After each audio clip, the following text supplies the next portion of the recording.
Hi friends, I am going to read the next two chapters.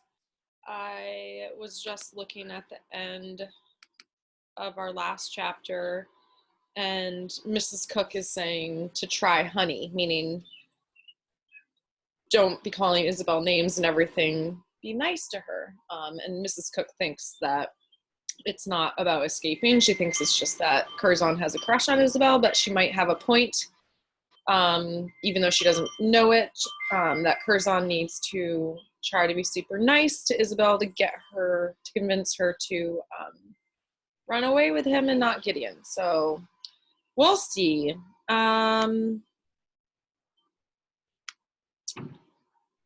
This would be what, 49 and 50 today? So this looks like 49, Monday, April 6th, Wednesday, April 29th, 1778.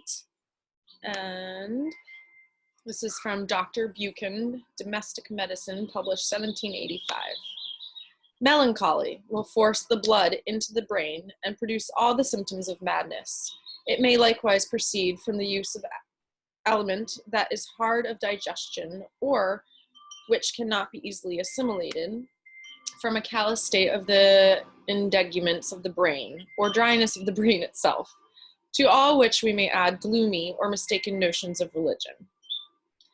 I embarked on a campaign of honey and kindness, which, if you've never tried it, is very hard to do with someone who thinks you are chicken-hearted and has in the past called you a poxy sluggard.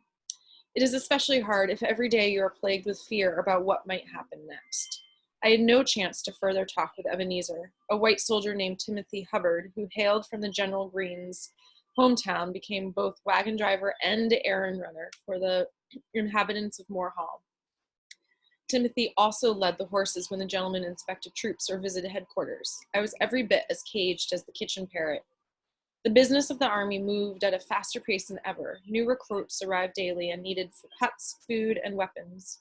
A load of muskets smuggled in from France arrived, but there were not enough wagons to transport them safely from the port to camp, which made General Greene almost have an attack of the apoplexy. Late at night, after the junior clerks had been sent back to their huts and the gentlemen lit their pipes and rested their feet upon the table, talk always turned to the upcoming campaign and the different battle plans Washington had to choose from. When the gentlemen finally retired to their bedchambers, I opened the windows to let out the smoke and sweat of a long day and considered the possibilities for my own spring campaign. I had to come up with a proper plan, one that would suit Isabel. The fastest way to a town big enough to hide in was to cross Sullivan's Bridge in the middle of the camp and head east. But the bridge was guarded, and was the road that led south. The road north from Moor Hall offered no place to hide and led deeper into the countryside, where strangers would be quickly noticed. I knew nothing of the land west beyond Mount Misery, so I dared not venture in that direction. As the month drew on and the days warmed, my humors fell out of balance and I became touchy and sour-minded. My efforts to appear the perfect servant to Bellingham and to be patient and kind with Isabel, whose own humors were severely out of balance, all seemed fruitless. Isabel laughed at a few of my jokes, but she was just as likely to tell me that I wasn't funny at all and that I had a spot on my forehead. Bellingham snarled whenever I entered a room. I polished the boots wrong. I was clumsy. His tea was cold. I moved too fast. I moved too slow. My hair needed to be trimmed. My whiskers needed shaving. Once he lost his temper when Isabel and I were clearing the table and I dropped a plate that shattered on the floor. He snatched Isabel's wrist and gave it a hard turn, causing her to cry out. The other gentleman froze, Mr. Morris with his wineglass halfway to his lips. Do you remember our conversation about these things? Bellingham asked me. Humble apologies, sir. I bowed deeply. It shall not happen again. He released Isabel. It had better not. Repair your manners and do your job, and for God's sakes, Curzon, shave your face. The rapid beard growth and the bumps on my forehead were more evidence of the imbalance of my humors. The bumps multiplied no matter how much vinegar I rubbed on them. I tried to shave myself with a razor Mrs. Cook found for me, but it is near impossible to shave your own face, even for men who have been doing it a score of years. I must have cut myself 40 times and had to resort to slicing up a rag and sticking the bits of cloth all over my face, for the cuts would not stop bleeding. When I stepped in the kitchen to ask Mrs. Cook if she had a salve to take away the stinging, Isabel laughed so hard that the milk she'd been drinking came out of her nose. That night I ate my supper alone on the back porch. The wind brought the sound of the drums beating at camp, which made me melancholy and angry all rolled into one. Chapter 50. Thursday, April 30th, 1778. This is from Joseph Addison, Cato, Act 4, Scene 1, performed at Valley Forge. When love once pleads admission to our hearts, in spite of all the virtue we can boast, the woman that deliberates is lost.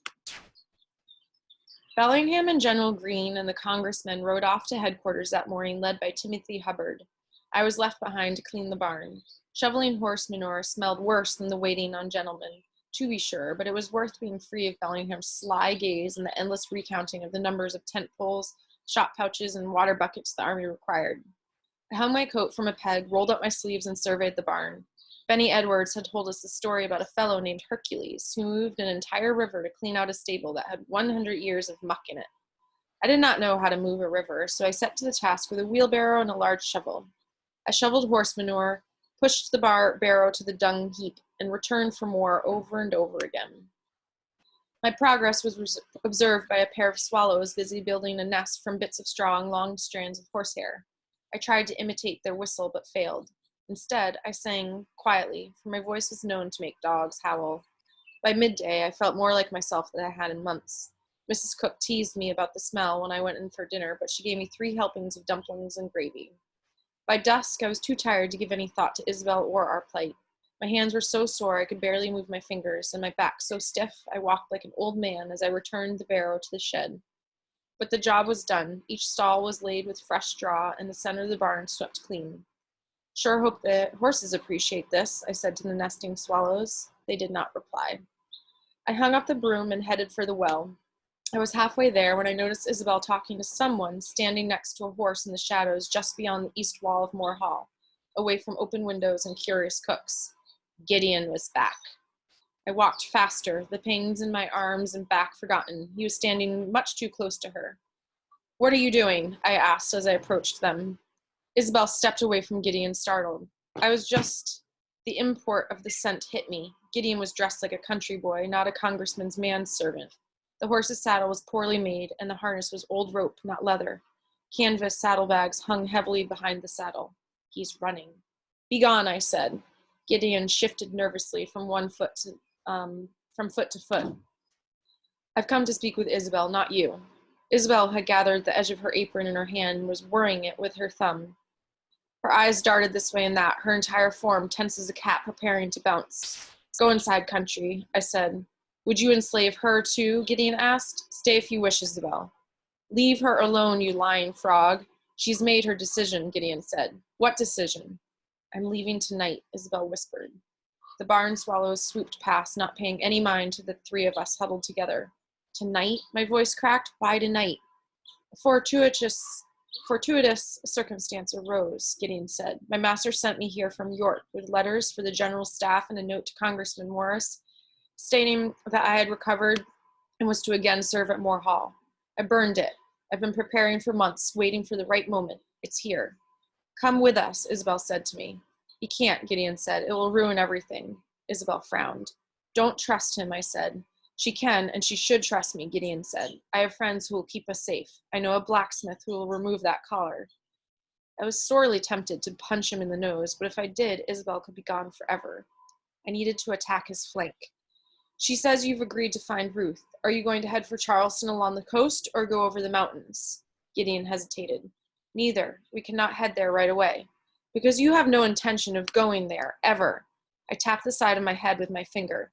"Think, Isabel. He's not going to take you to Charleston any more than I would, only he's lying about it and I am telling the truth.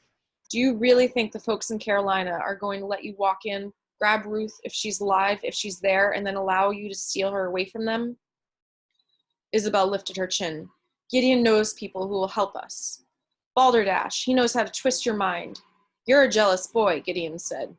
"Not jealous," I said. "Afraid. You'll be the death of her." Isabel put her hand on my elbow. The cool touch of her fingers rooted me to the ground, and I was certain that I would never be able to leave that spot of ground on the east side of Moore Hall. Even if my feet moved, my heart would be forever chained to that place, to that moment, because I looked in her eyes and I knew that she was leaving with him. She dropped her hand. "Enough talk." Gideon put on his hat, a large black felt farmer's hat that made it hard to see his face. "The moon will set around midnight," he said to Isabel. "Leave when it when it sits just above the treetops. Curzon's got to act fast, or else that might be the last he sees of Isabel. Maybe, maybe not. Do your jots. We will talk about these 2 chapters tomorrow. Thanks.